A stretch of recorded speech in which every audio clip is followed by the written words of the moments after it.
Hello everyone, welcome back to my channel. So basically I am in the middle of doing my essay, and next week is going to be our last week. I think it's going to be October 23rd, or is it 24th? And so finally doing it. I'm excited about it. Usually I used to feel nervous in school, like doing essays, but now it's something I really enjoy because it is about God, and you just literally express, your journey with God and what you've learned in the course. And hopefully you can hear me. Somebody's sleeping as always, and so that's what I'm currently doing.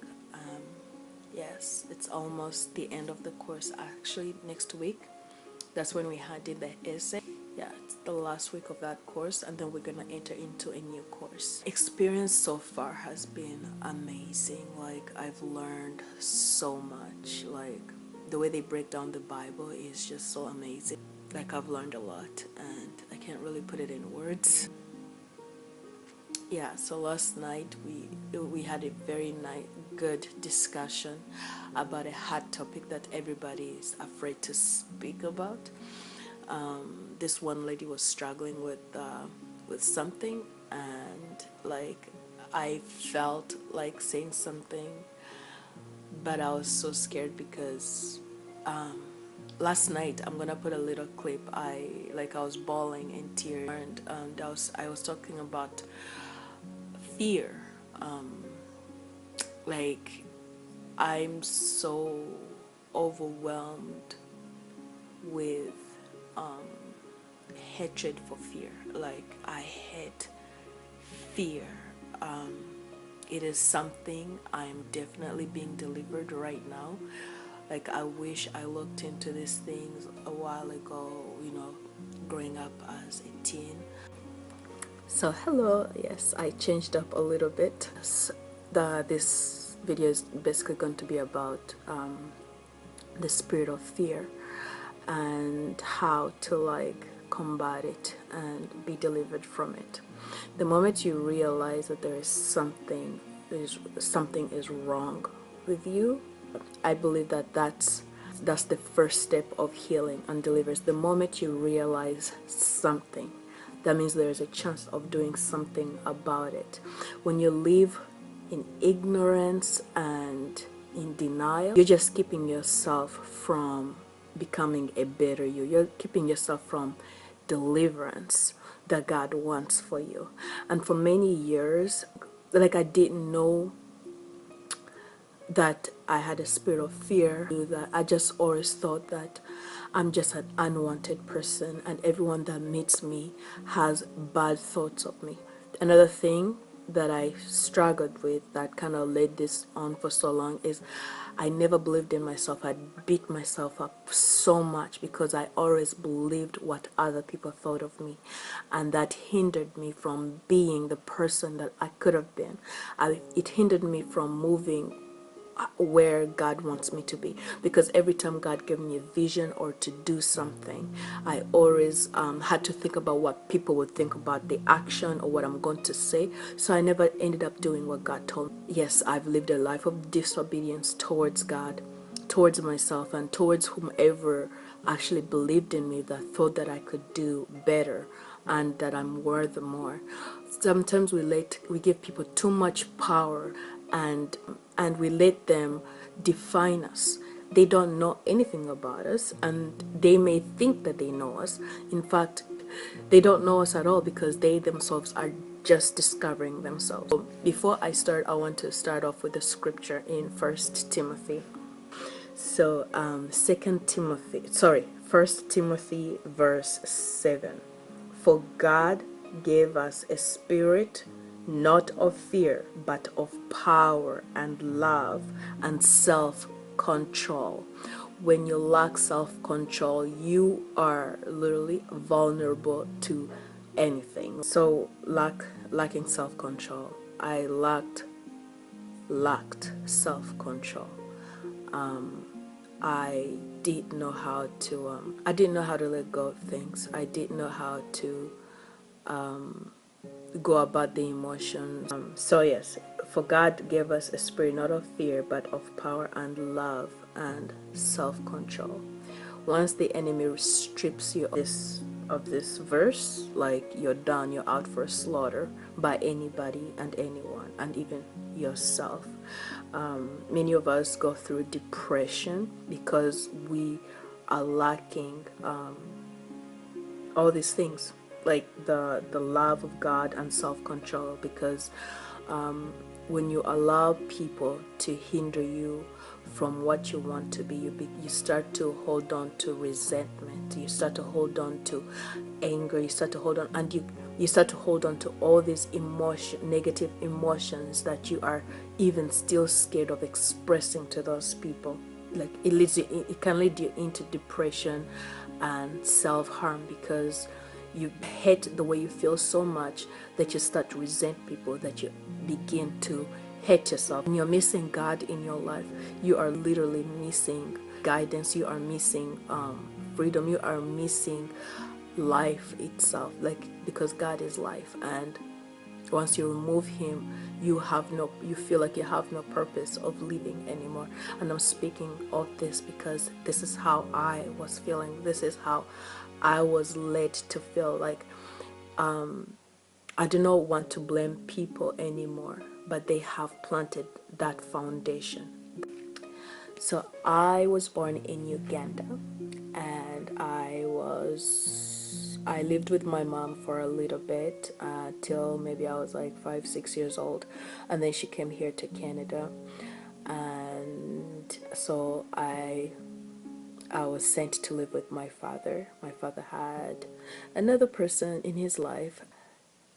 It was not it was not a great experience, but it was not a traumatizing. I thought, like, in the midst of everything that I was going through, I thought I was going through that because of her. But when I look really hard, it, like, after I left her house, like, I think I lived with them for like 3, 4 years, and then I was sent to live with my aunt, and I was still normal. Like, I did not have any effects. I still was very communicative. I was very a lively child in spite of all the trauma that I went through with the lady. But it's my fear, my trauma really began when I came here to Canada. The first year was amazing. I got to meet my mom again, my siblings I've never met, and I started going to school, and I was still a lively child. I was like, my goodness, my life is better, it's getting better, I'm good. And a year later, I find out that my sister died, and it broke me to pieces. Like, I was like, man. The thing is, the last days of me leaving my stepmom's home, I remember my sister and that sister that passed, we had like a little argument because I was making faces at her, and then she went and told on me to her mom, saying that I'm scaring her. And then for some reason, like, she did not beat me up, she usually does, but for some reason that day she didn't.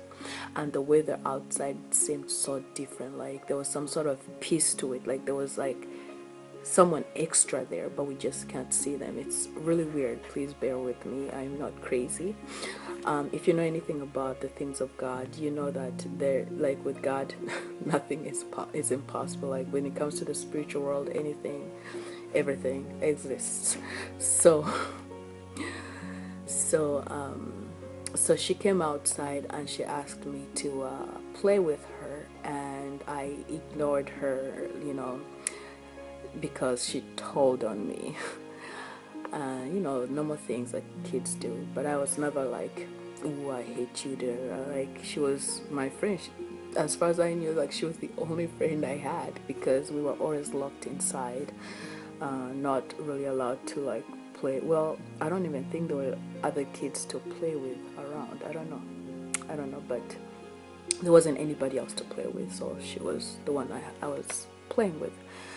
So that day I was like, no, I'm not going to play. I didn't even communicate with her. I was just like, I was giving her this silent treatment.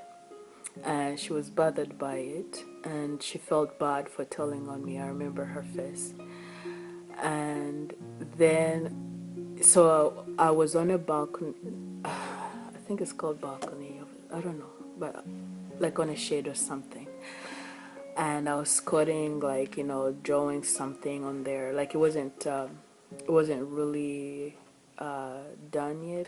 And then she came beside me, and she just, without saying anything, she started to draw on the ground with me. So I looked at her, then I turned around, like facing my back at her, and then she just stayed there drawing. And no lie, this brings me to tear every time. Every time, like it feels like yesterday. A voice literally within me said, Belinda, do you love your sister? I never told it to anybody. I felt guilty after she died. I turned around and looked at her, and I looked and I didn't answer back because I didn't want to say that I hate her, but I was just mad at the moment. And I was just being stubborn. Like, I was not even really angry at her. I just wanted her to, like, feel the pain of me not talking to her. And the voice asked again and said, if she was taken from you, how would you feel? And I remember my heart sinking. I'm like, where is she going?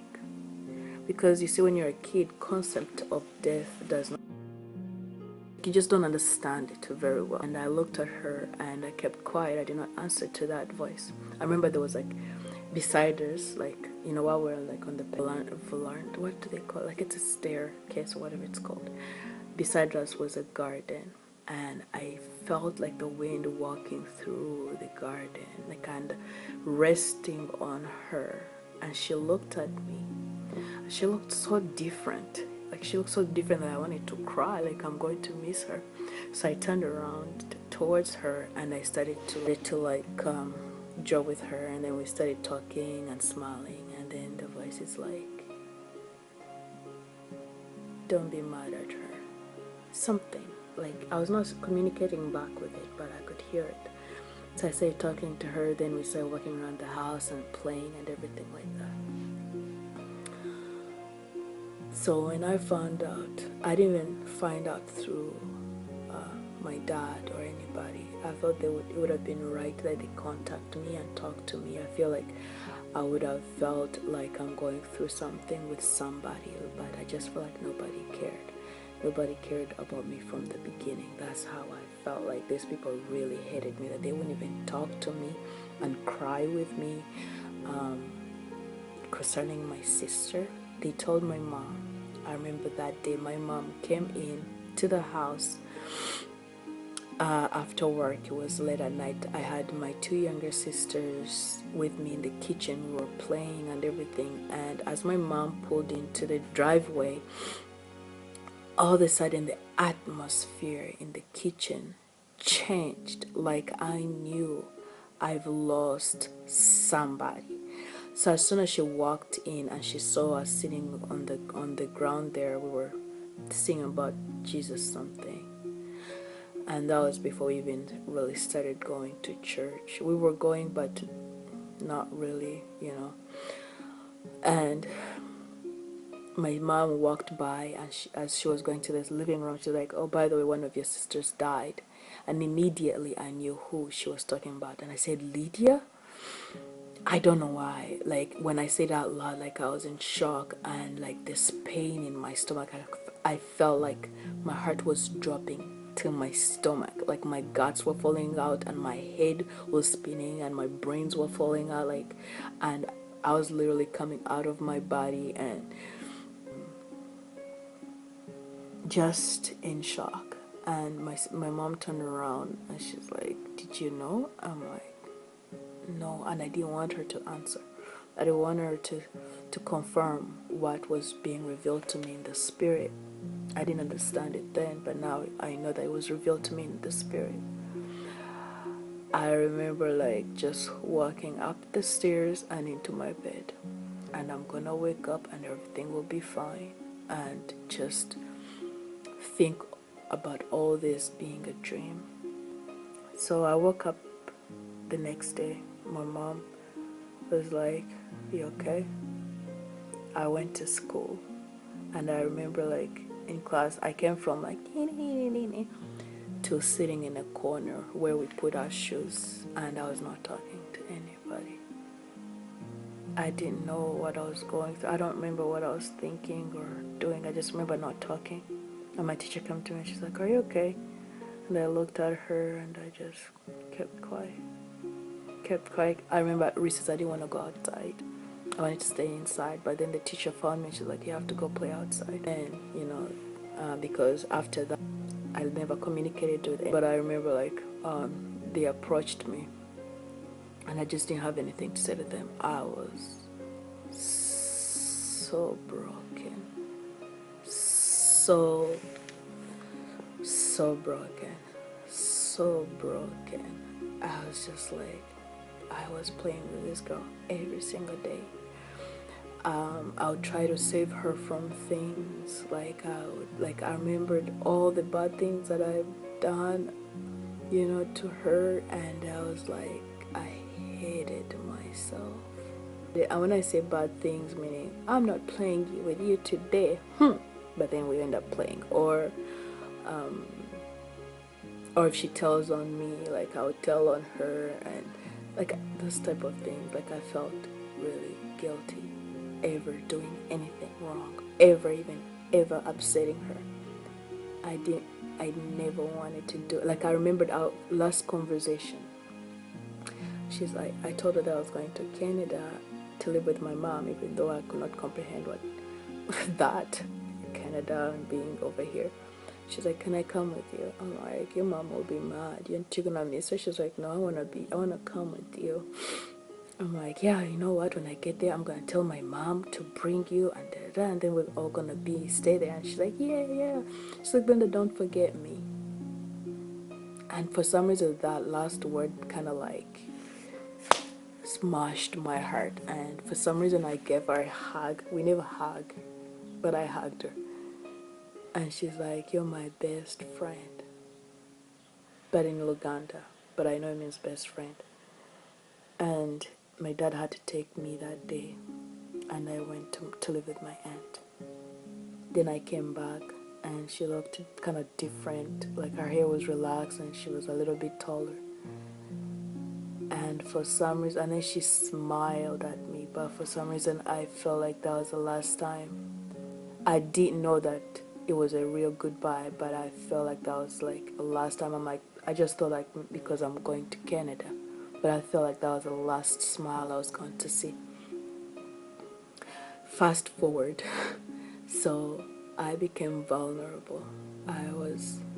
When I saw my younger sister upset, or when she asked me to do something, I would do it. I didn't want to upset anybody. At the same time, I was also angry inside, and my little sister would be like, "Can I go play outside?" I'll be like, "No," to keep her from getting hurt outside. I don't think she'll ever understand that.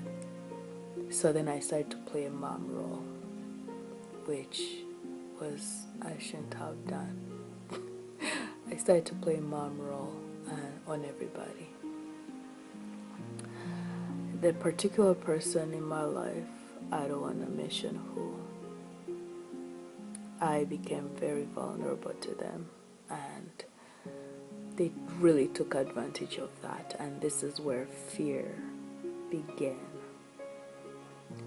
Every time I wanted to say something or to stand up or whatever, that person would be like, don't talk to me this way, but in a very aggressive way. Mind you, I was like so like weak and like broken inside. Like I didn't cry. I really didn't cry. I cried, but I didn't cry. Like I just didn't know all this emotion. Whenever they said something, like I would break down crying. I would try to be myself, like to fight back, and I wouldn't. Like they won every argument, they won everything, and then I just surrendered and started to believe every single thing they told me. And they were not positive stuff, every single, and I wanted to hate them, but I remembered my sister, and I just didn't want to be any negative to people anymore. It went on for so long that it instilled